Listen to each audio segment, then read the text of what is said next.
So welcome everyone. We're here today on the Google Hangout with wonderful ladies who are both entrepreneurs, and we are going to have an angel investor also on board to talk about diversity in the innovation ecosystem. So we're really excited. We're really happy that this actual conversation and this topic came out of another Hangout. The discussions kind of went towards that realm, and we said, you know what, we should really bring that up and have a theme around it. And sorry, I have to turn off my phone, and go down that route. So we have two awesome entrepreneurs, Liliana and Jackie, on board today, and they are coming from two different realms of kind of founding their business. So Jackie founded a business of a clothing line for children, and she can talk to you more about that when she introduces herself. And Liliana is just all about really getting Latina into the innovation ecosystem, and she can talk to you a little bit more about what her mission is, because it's so important for all of us. And myself, I'm Sylvia Ma, and I am an angel investor. I'm from Venezuela. It doesn't look like it, but I am. And so I can really talk about that diversity that I have found in the angel investing world, and how and why I invest in other Latinas, just like me. And then we also have Suzanne Andrews on board, who is another angel investor. And Suzanne is a founding partner of WingPact, and I'm the founding partner of a Hera fund, and it was great collaboration together so that we can really bring to you these Google Hangouts. So without more introductions, I want to pass it on to the lovely ladies on board, who are Jackie and Liliana. Hi. Hello, everyone. Hi, thank you, Sylvia. So I'm Jackie Gutierrez. I'm the founder of cloudandclover.com. It's the go-to online platform for the family wardrobe. The reason why I wanted to come to you guys today and be a part of this is because I'm getting ready to go out and raise my seed round. And being a female Latina entrepreneur, I really understand some of the challenges we face, and wanted to share that today. And also just, I'm very passionate about getting diversity, whether it be on boards of corporations or founding teams of investment portfolios, because the data does show that diversity on teams really do perform better. So I'm excited to talk more about it today.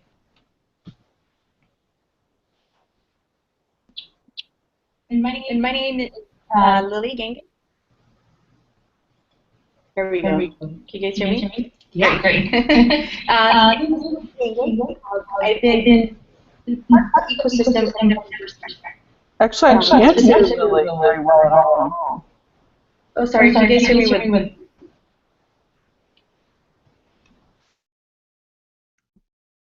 There's a lot of echo. Is this better? Yes. Great. All right, now it's definitely clear. I was going to introduce myself. My name is Lilibeth Gangas, and I've been part of what we call the innovation ecosystems from different perspectives, and that includes coming in from an academic perspective, corporate perspective, entrepreneur perspective, and even from a public policy and civic engagement perspective. But most currently right now, I've co-founder for an organization called Somos Changemakers, which is really trying to bring the storytelling of our Latin communities to everybody.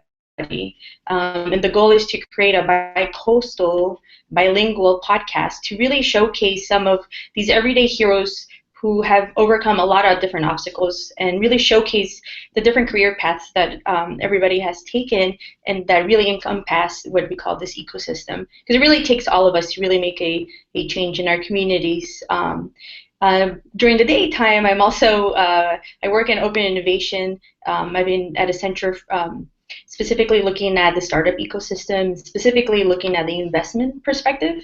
Prior to that, I was also working on what we call the open innovation for the past 2-3 years from a consulting perspective of looking how we, as corporations, can be part and be fuels and be accelerants of how to help some of these startups really scale and do business globally. My other side projects are also curating thought leadership and resources specifically aimed at women entrepreneurs and women of color through the TechStar's Women's Digest that goes out every 2 weeks, and as well as the another tech inclusion Color Outside the Lines newsletter that's also being specifically started here in Silicon Valley.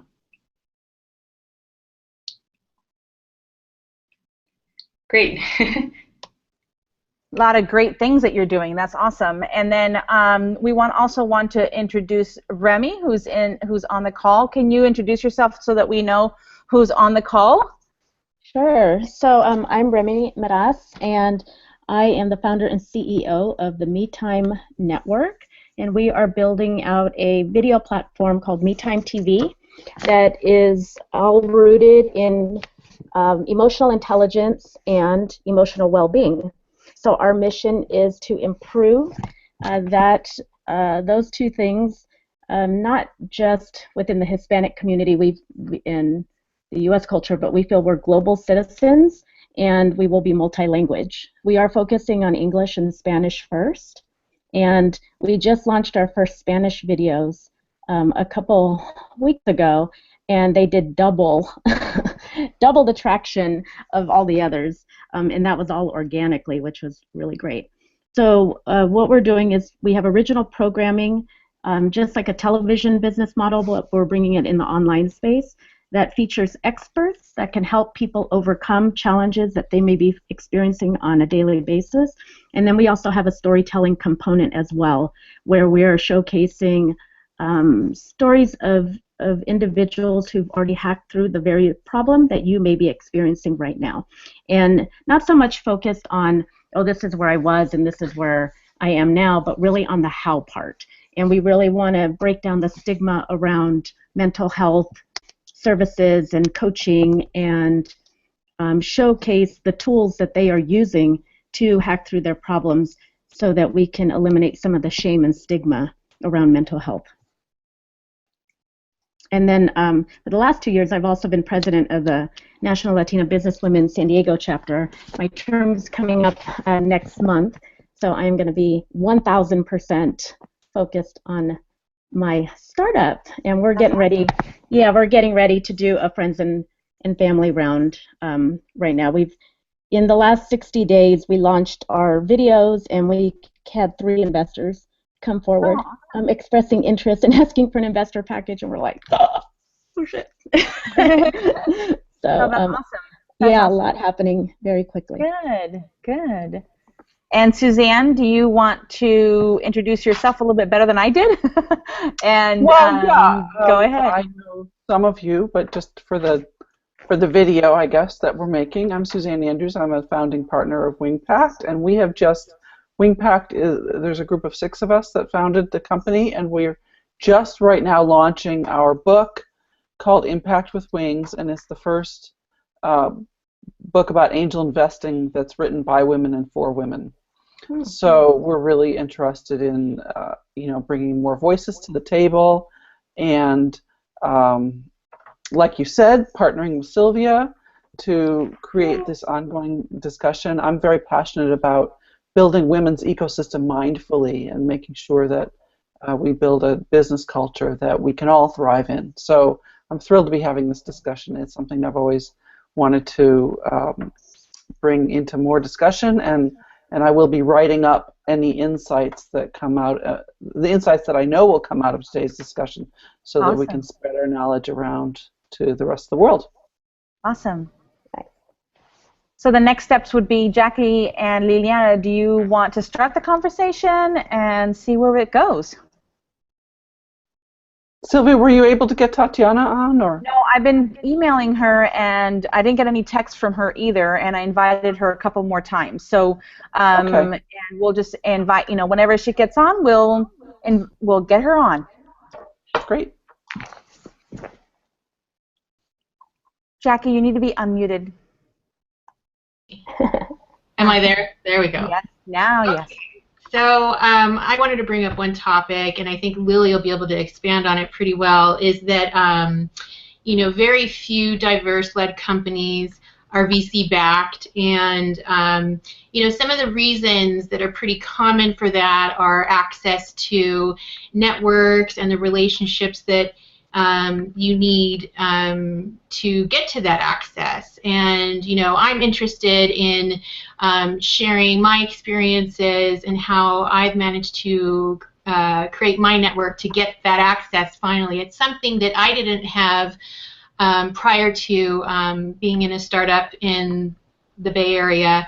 I was in the first cohort of Monos Accelerator in San Jose, and they are the accelerator that only accepts Latino-founded companies. And like I said prior to that, my access to the investment ecosystem and just understanding how it worked and what's the expectations from my pitch. I didn't have that, and through that accelerator, I mean, my world has opened up, and now I'm super knowledgeable and super prepared, and you know, my business plan shifted to a highly scalable solution. And you know, Lily, I wanted you to expand on resources out there for entrepreneurs like me and what you know that's developing for us to get that access out there. Definitely, and there are a lot. I think we wanted to, in today's discussion, really cover 3 themes, and looking about, you know, the awareness in itself, and I think that's something that Jackie started to share, right? The importance of having that network, but also the encouragement.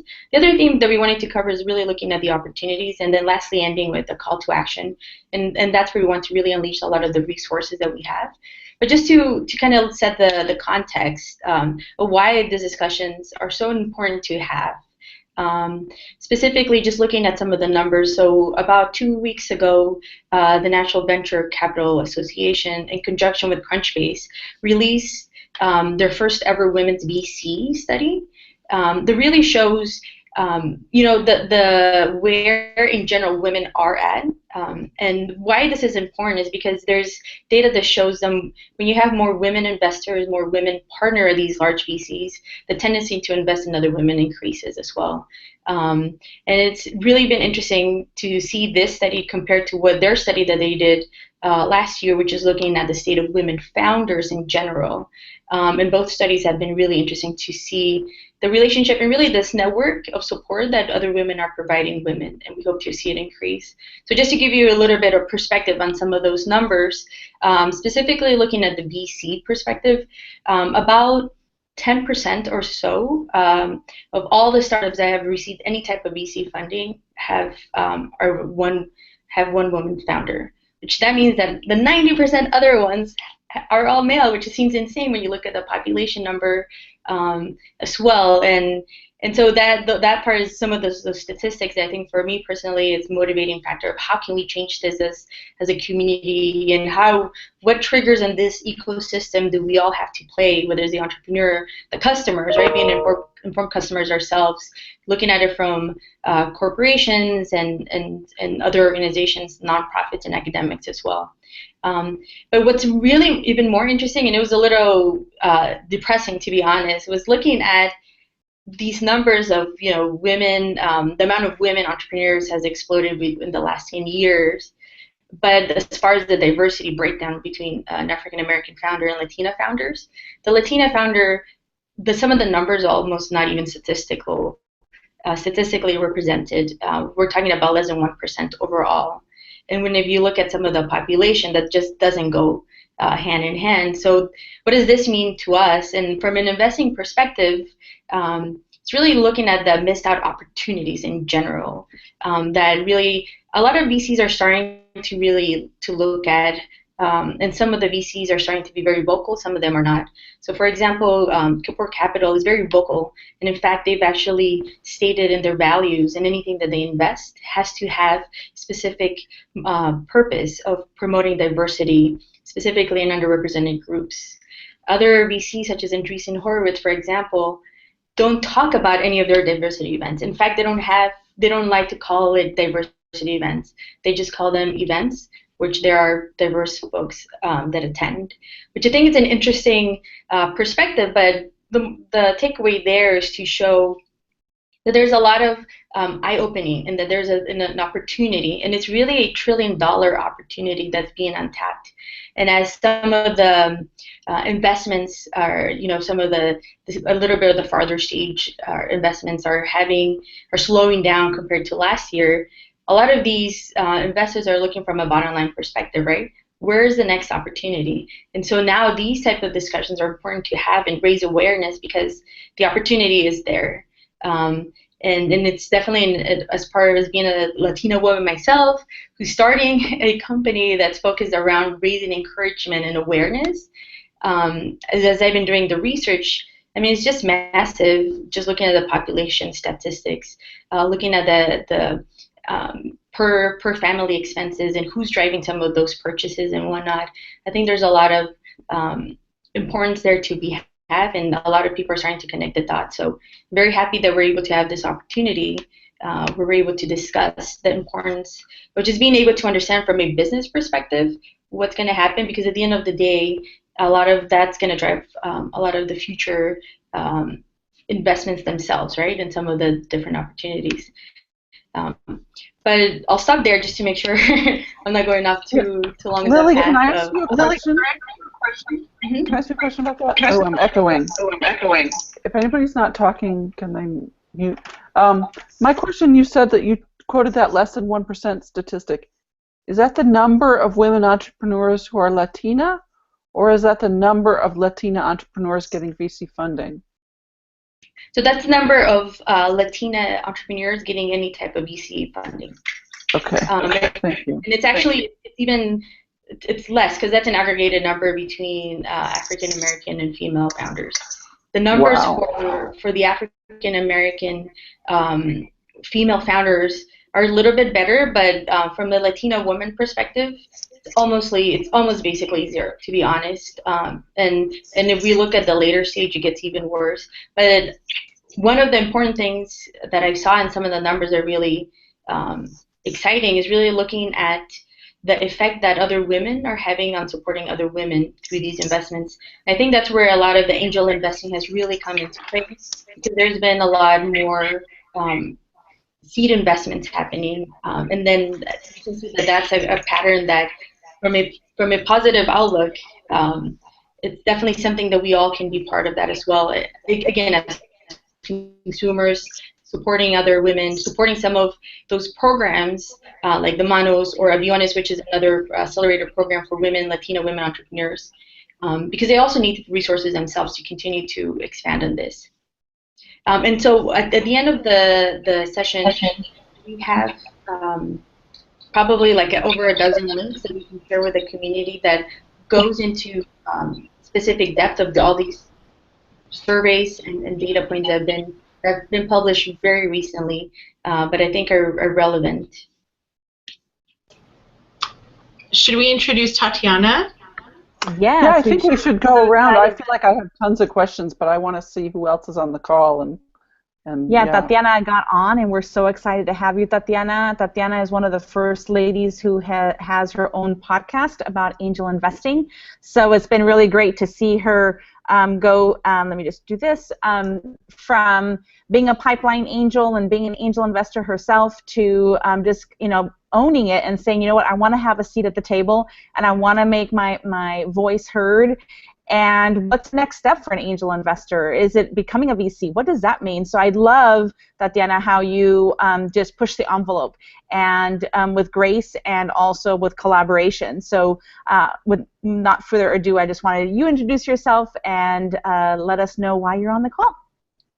Yes, thank you so much. Can you guys hear me, or do I need to use this mic? Does it make a difference? No, we're good. Yeah, so I met Sylvia as part of the Pipeline Angels, and about the same time I was also launching my podcast about angel investing, and basically that came from the conversations I was having with entrepreneurs. I love meeting with entrepreneurs, that there is not enough capital, and so I wanted to do something about it. And to attract capital, we need to attract investors who do have the capital. And there are almost 9 million accredited investors in the United States, and less than 3% are investors, both genders. So that is a dismal statistic. That's not much better than 1% of Latino startups being funded. So my goal is to find these people, the 97% that are out there that can be investing in our startups, that can be supporting our startups, get them excited, get them educated, and get them investing and writing checks. And on the issue of diversity, it's in both spots. It's on the entrepreneur side and it's also on the investor side. And the angel investing is getting a little bit better. The early stage where it's individual investors investing their own money, it's still not really much difference with the VC world. VC world is still really tough. There's so few women that are running or in charge in top levels of the VC funds. And so, when I was thinking about, well, how can I take my investing to the next level, I've talked to a number of people, and many suggestions were, start your own fund. But where I am, and maybe, that is the reason why it's harder for women. Of course, we all understand that women have many other responsibilities, but basically building the infrastructure required to run a fund, it is not something that right now I can be putting energy into at this stage of my life because I have other responsibilities with my family, but I still wanted to get into that world. And so I started exploring other ways, and the syndicate model, I love the syndicate model, and I think more women investors who want to break into the VC world should look at the syndicate model, where you basically, instead of raising a full-blown VC fund, you raise just mini fund, and it only invests, the mini fund only invests in one deal. So the syndicate only invests in one deal versus a typical VC fund that would invest over 5 years in a couple dozen startups. So I think this is a perfect way for women to enter into the VC world, and kind of that middle step between being an individual investor and then becoming a professional investor. And another point, it is unfortunate that women founders do not get funded as much, and a lot of it is bringing this conversation about diversity, but a lot is about bringing more women into the investing world, because however much you talk about diversity, and probably 99.9% of the people and investors would agree that it's important, but as an investor, when you get to the point where you're writing a check, you got to be excited about what you're investing in. And I mean, for better or worse, many men are just not excited in the same types of businesses that women are, and it's just different nature. Just like women, I have no interest in investing in something that has to do with like fantasy sports, and you can beat the diversity down my throat. I just don't like fantasy sports.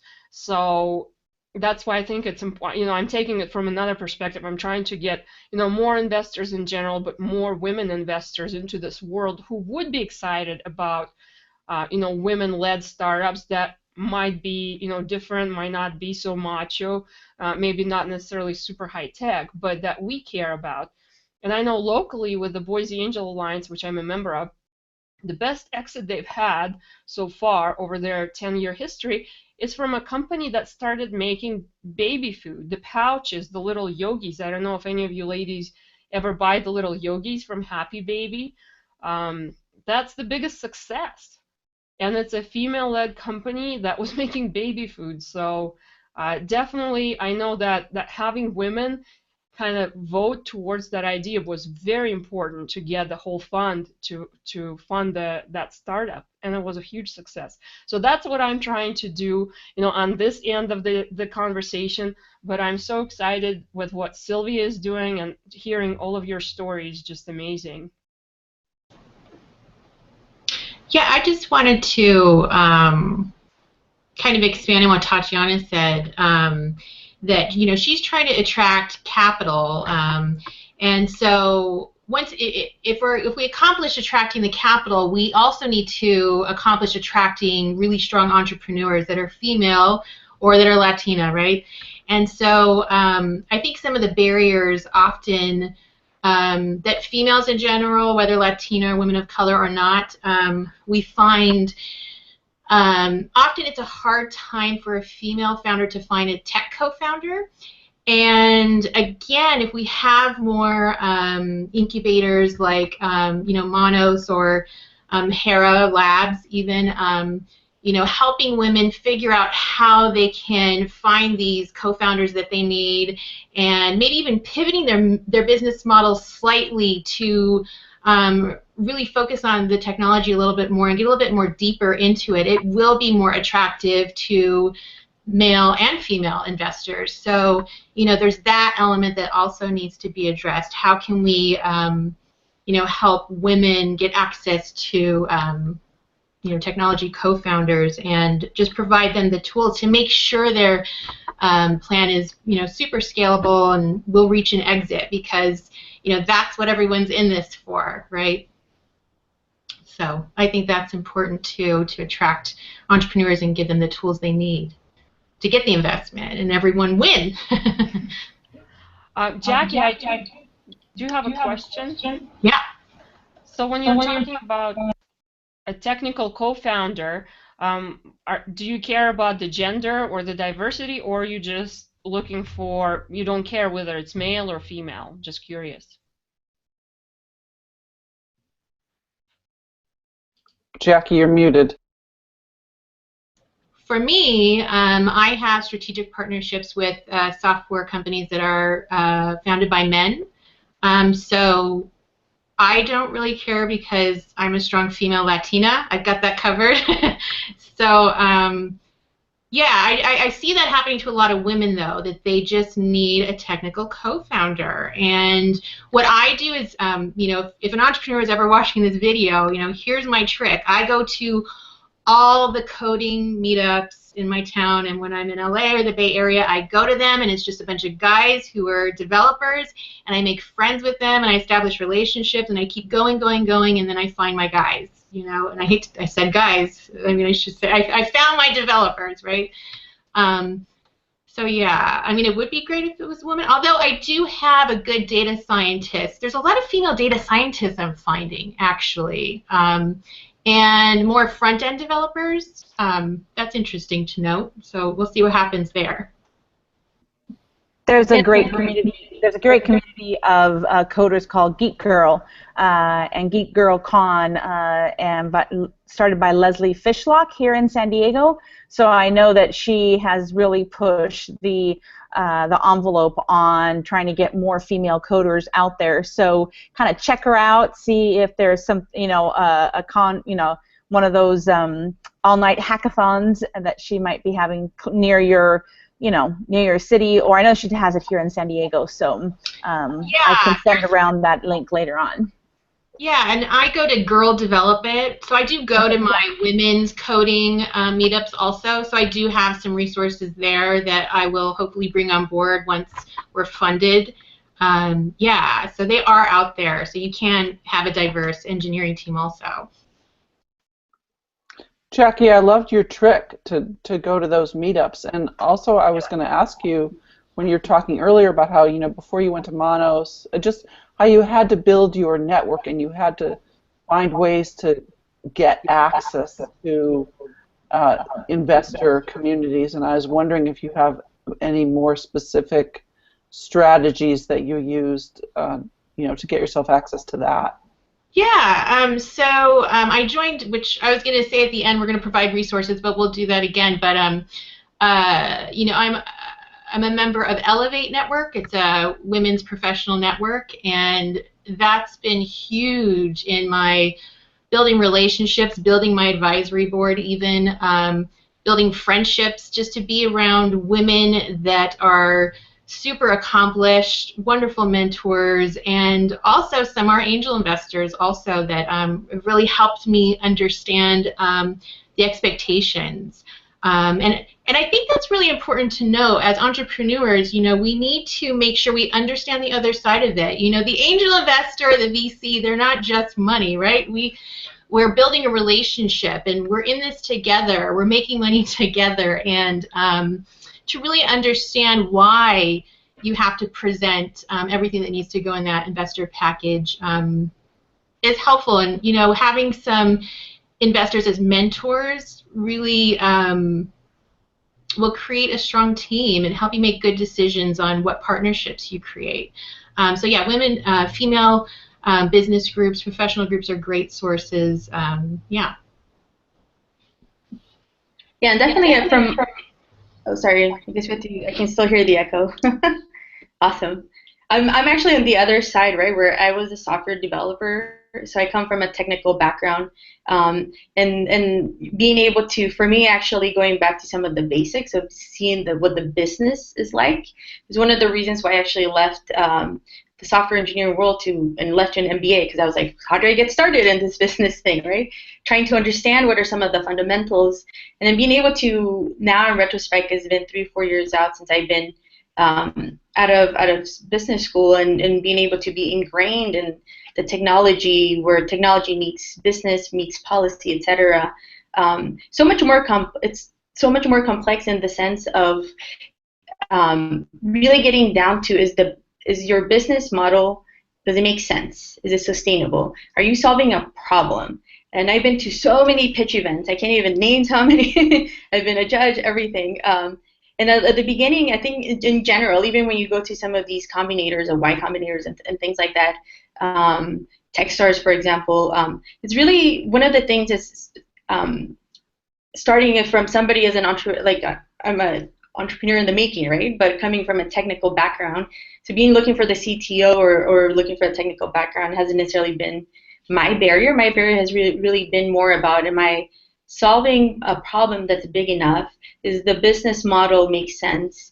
Because at the end of the day, just like if we were to put ourselves in investor shoes, right? If the business makes sense and it's sustainable, they're going to more likely put your money. So at the end of the day, to me, I just go back to the fundamentals, right? But from being able to create diversity as part of the business can be put into the business model in different ways. Some of it could be in the type of customers you're solving, you're working with, the types of problems you're solving in itself, how you're reaching these types of customers, but also very specifically in how you're hiring. A lot of the startups actually some of the ones I've met personally, don't really proactively think about their hiring strategy because they're just trying to survive, right? And trying to get the next client and whatnot. And so sometimes they take culture for granted. And you can see the culture afterwards, after you scale, they're like, oh, wait, I turn around and it's mostly white men, because they didn't really think about it very consciously. And there's some kind of biases that I'm going to work with somebody that I'm used to working with, right?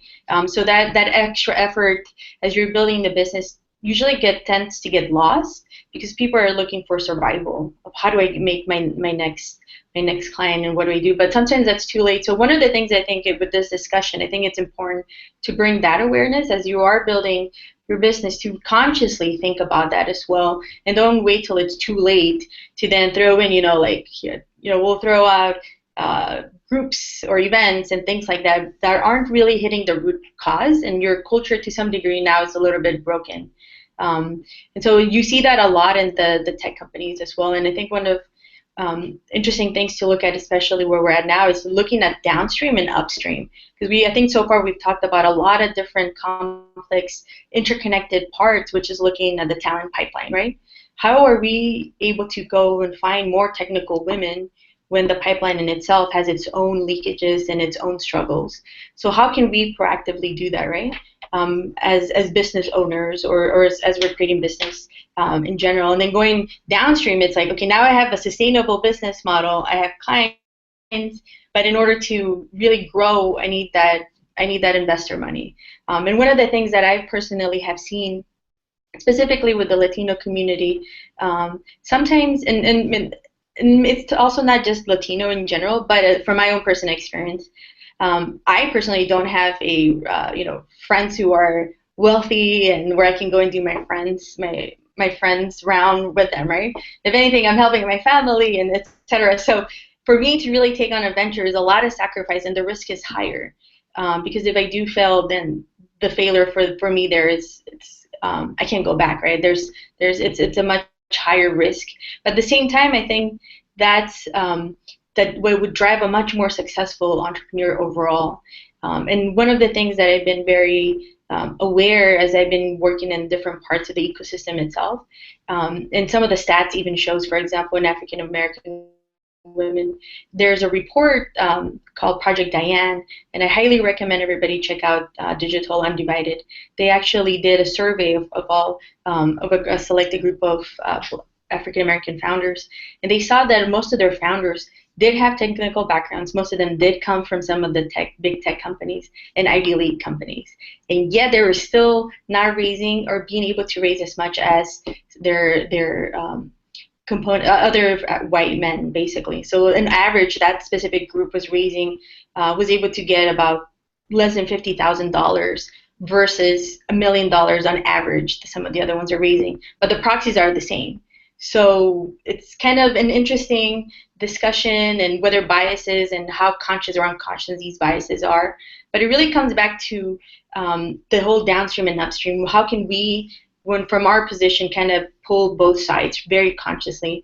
And I think as a aspiring social entrepreneur, because when you start adding the social component embedded into your business model, I think that's really where you can try to make that change come to life and be very genuine about it, because it is part of your core mission, and it's not just I'm going to add a nice, like for example, some of the Googles and stuff like that, they have the massage, they have all these different benefits to try to keep the talent. But sometimes that's not really even attracting some of the right talent, and a lot of, because the cultural aspects are an afterthought per se. So I'll stop there. Yeah. Thank you for reminding me. Yeah, as I build this company, I need to be really cognitive of that. Yeah, making sure that I have diversity. I guess since, for me, having a board that's really diverse has been my focus. So I have 2 women and 3 men. 2 are Latino. So yeah, I just wanted to emphasize that again, that as entrepreneurs, we need to be aware of that also. And it's interesting to note, I think there was McKinsey Analysis did a study that said that companies are more likely to perform better by 15% if they're gender diverse, but they're more likely to perform better by 35% if they're ethnically diverse.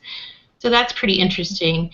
And the Latino population will be not a minority, it'll be a minority majority, I believe they're calling it, by the year 2044. So there's a real understanding of the population and the consumers and their expectations by diverse companies that understand that Latino community. So that's important to note.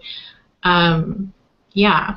So I think one thing that you brought up, Liliana, that really connected the dots for me, I mean, I'm Latina too, but the risk tolerance. So we talked about this last time and in the Google Hangout, but, and Tatiana backed me up here a little bit, is that angel investors, it's a pretty high risk for us to invest in a startup, right? And one of the first things that I even ask my startups is, how much are you putting into it? How risky is this for you? We talk a lot about what that means to them. Have they, are they supporting a family? Where is that at? And I feel like when I see that they're putting as much risk into their own business that I'm putting into their business as a really early stage investor, because that's where I love to sit and play, I value that.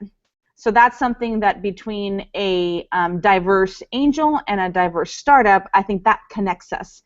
And moving forwards, how do we change the dynamics is really, as a Latina, saying, hey, you know what?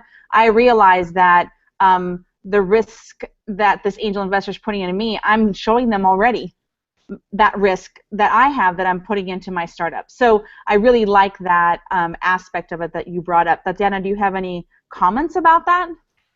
Sure, I completely agree. Angel investing is very risky, and there is a distinction, of course, between angel investors and venture capitalists. Angel investors are individual investors investing out of their own pocket, and venture capitalists are investing out of their funds, where they've raised the funds basically investing other people's money, and they do have fiduciary duties, so it's not like they're just throwing money away. But it is very different, I think, when you are, as an angel investor, you're taking out your checkbook and you're writing that check, and then the next day you see your bank account is down by 25,000 or something like that. So there is definitely a risk, and as an angel investor, there's always this conversation of the founder or the founders having skin in the game. And I've seen startups come through the angel groups that I'm involved with, where the founder, for example, started the company kind of on the side, and as the company is taking off, part of the condition for the funding might be that the founder is going to quit his or her day job and jump into the startup and do it full time to show that commitment and the alignment on the risk with the investors. So there's definitely has to be an alignment that the startup founder is all in and understanding it.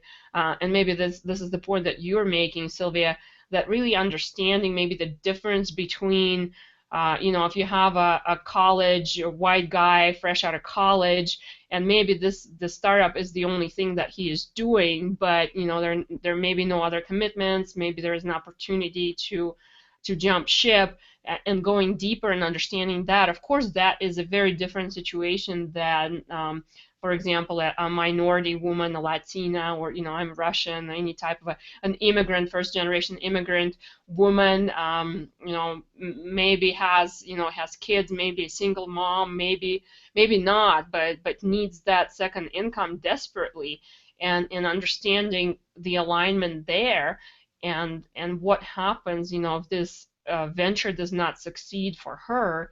I think getting into that story is very important, because those are very different situations between a young male college graduate and maybe a 30, 40-year-old something like that in that age frame, single mother who is a minority.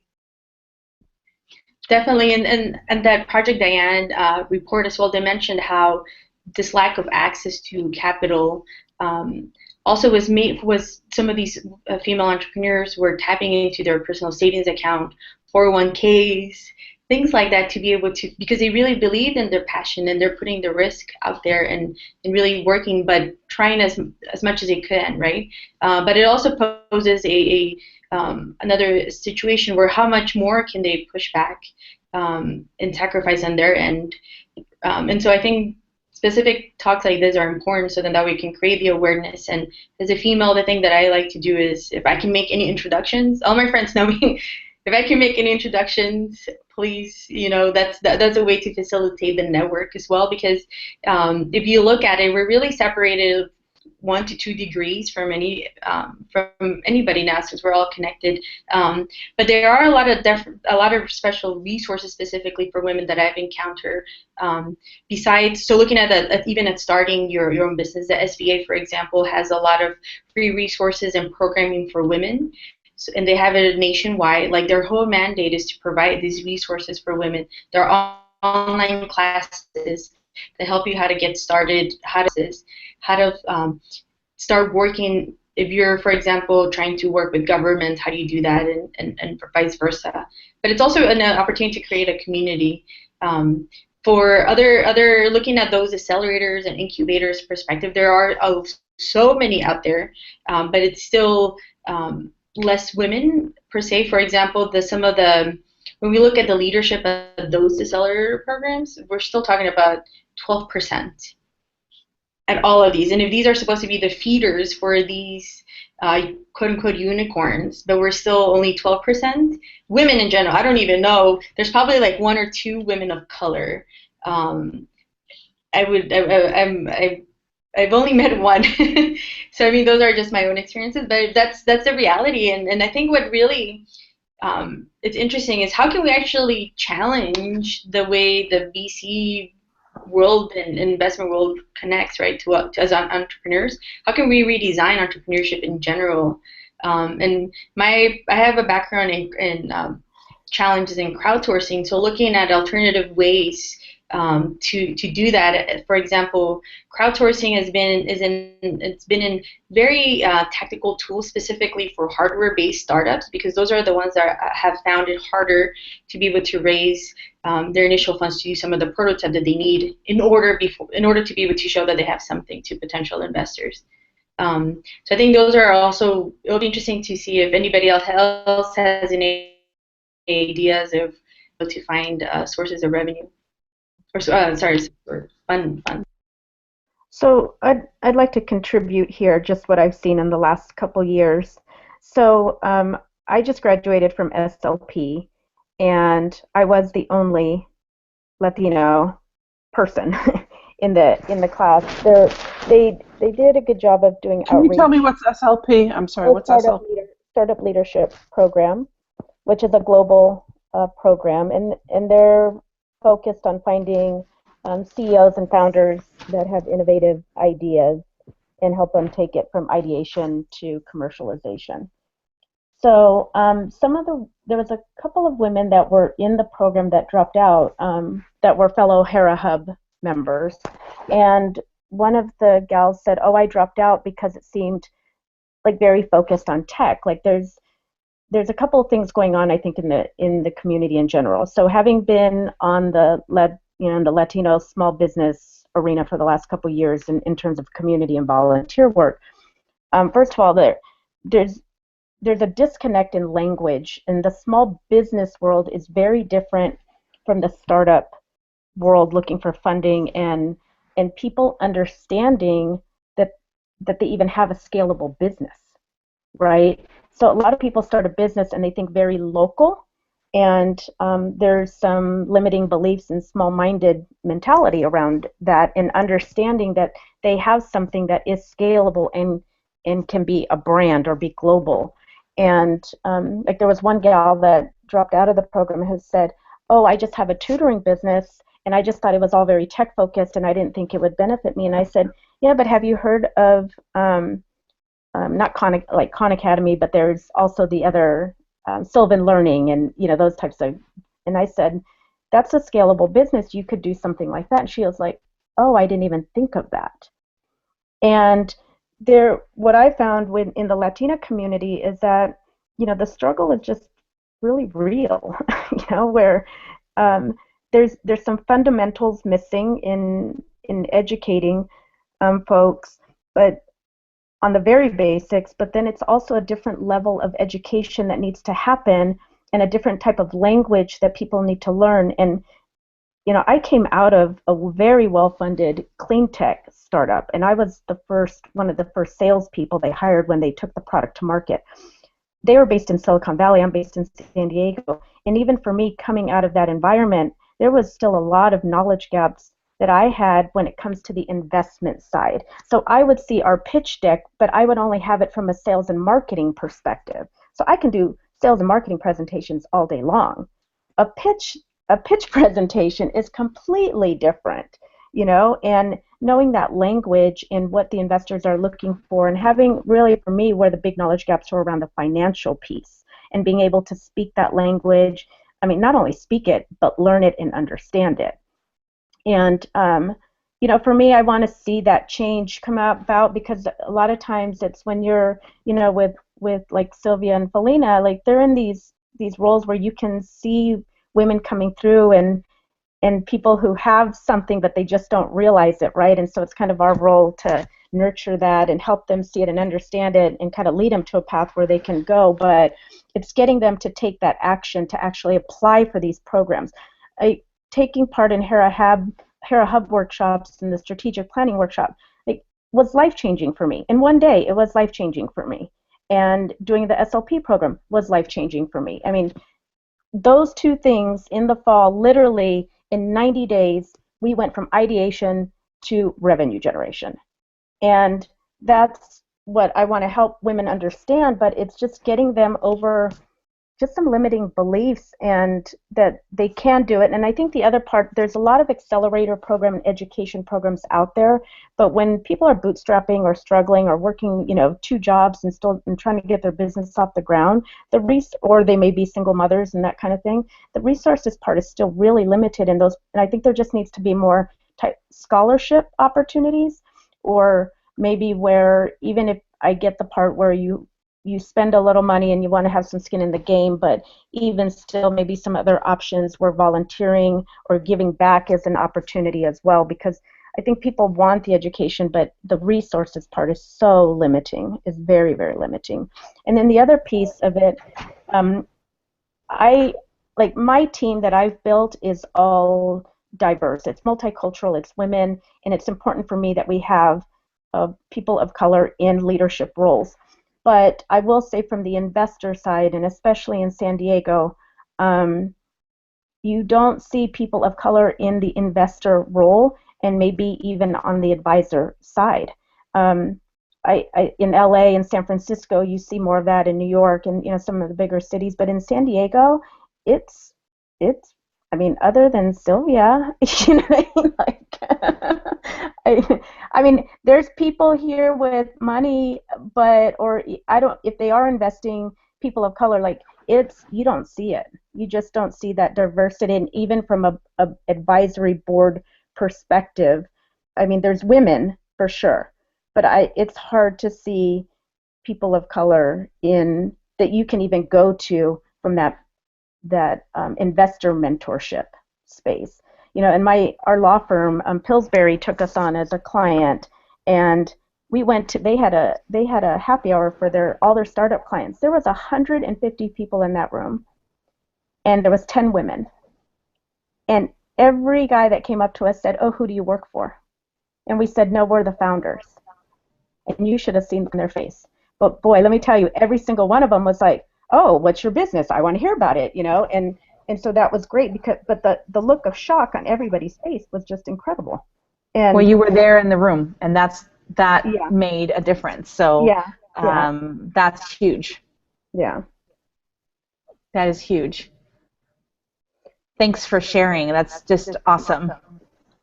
And I think that in interest of time, I know that Liliana, you were trying to unmute yourself for a while, and I want to give you a couple minutes there. But we have about 6 more minutes, and wanted to let everybody kind of have a 1 or 2 minute kind of last few words, and I'll wrap it up afterwards. So I'll let Liliana go first, and then we'll go down the line. Sure.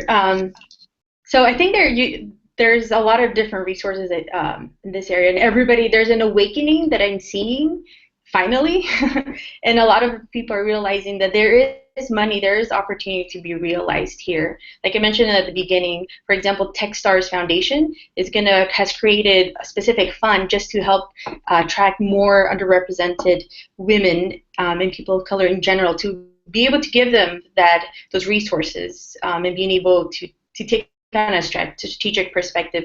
Keep your eye out on 500 startups as well. They're going very bullish. Kapor Capital will share a lot of resources for all these different organizations, and also the research from the NVCA that provides really the 100 different VCs. I think going back at the end, for me personally, it goes back to having a very sound business model, getting back to the basics, and how can we help each other really refine that business model, the problem, the financials, the pricing, etc., and really use ourselves as an opportunity to do customer validation in itself. And I think that's where the opportunity is going to be realized when we, as women, are creating products, let's say for women in this type of community. We have to really get there and educate the consumers themselves, so then that way the model in itself is sustainable. Another resources quickly that I mentioned, I'll just summarize. The Stanford Latino Entrepreneurship Institute is another great opportunity. Avion, which is for women. Manos was mentioned. There's Digital Undivided. There's so many resources, and other organizations to keep your eye on as well. This Code 2040, they have the Entrepreneurs in Residence program, which is trying to expand a little bit more. So that's it for me. Thank you so much for letting me be part of the discussion. I'll definitely look forward in sharing more resources as I can through the Women's Digest curation as part of the TechStar's programs. And I'll up and going, and we're moving up to the VR side with it as well. We'll look forward to sharing it with this community. Thank you.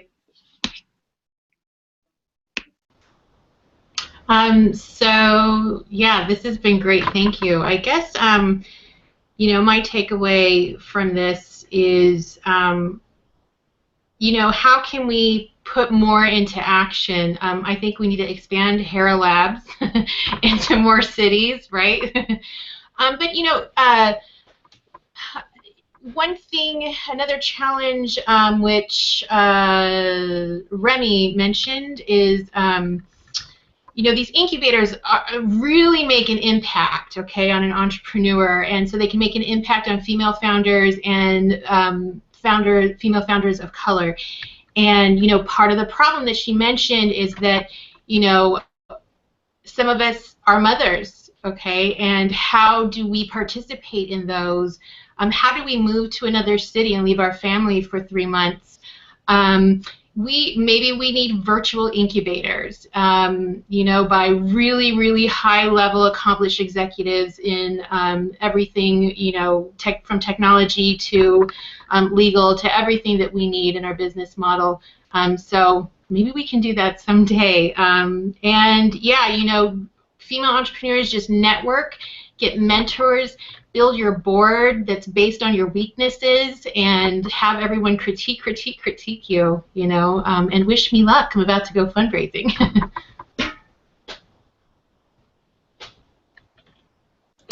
Good luck, Jackie. Good luck. Just in terms of my wrap-up, I've really enjoyed this conversation. I've taken copious notes, and I definitely think there's suggestions that you women made and ideas that have come out of it. So I will write that up, and I think that I know it always seems like there's so much more to do, but there's a lot happening and definitely some new ideas that I hadn't thought about before. So thank you all for that.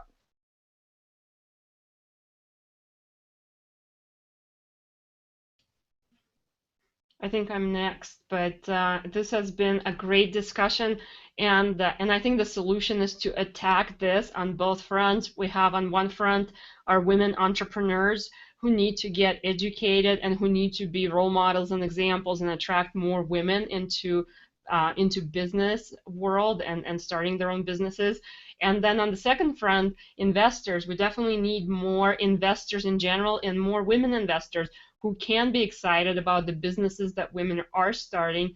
And so that is my mission. I certainly, you know, would love any type of feedback from you ladies. I know that Sylvia is involved in this as well, but definitely it's a two-sided approach, and I'll keep plugging on my side. And Jackie, best of luck with your funding. If you want to, you know, run your pitch deck by me, get some feedback, I'm happy to help out. To any of you entrepreneurs, ladies, I'm very happy to help out, just sharing some feedback and thoughts. Thank you so much, Tatiana. You are such a wonderful resource, not just for entrepreneurs, but even for myself. It's been just wonderful getting to know you. Remy, do you want to do a couple words to close up?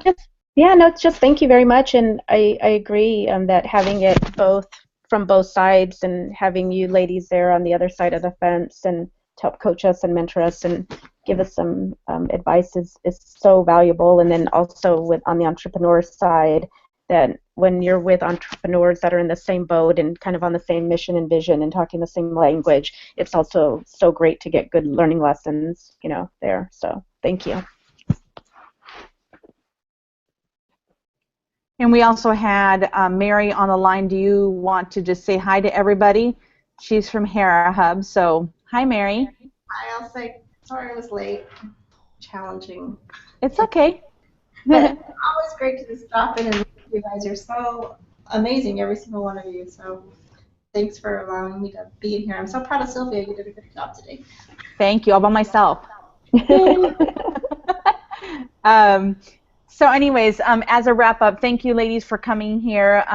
Whenever I see the people on the line, there's 3 angel investors and 4 entrepreneurs. Isn't that amazing that we are talking across the venture table? It's just so uplifting. So micro level wise, let's connect us as much as possible, help each other out, but then also take that Latina or that African American girl that you like and help her along and connect her with those wonderful resources. Like Liliana said, is like, I'm a connector. We're all connectors. So we can do that definitely on a micro level. And then on a macro level, this is the hangout. We do this every month and come back on another conversation next month because we might have more angel investors here. It's access to capital. This is access to capital, is talking to us. At Hera Labs, we also have access to capital hours in San Diego. So if you are in San Diego, every other Thursday I have an open door policy that I talk to lots of entrepreneurs.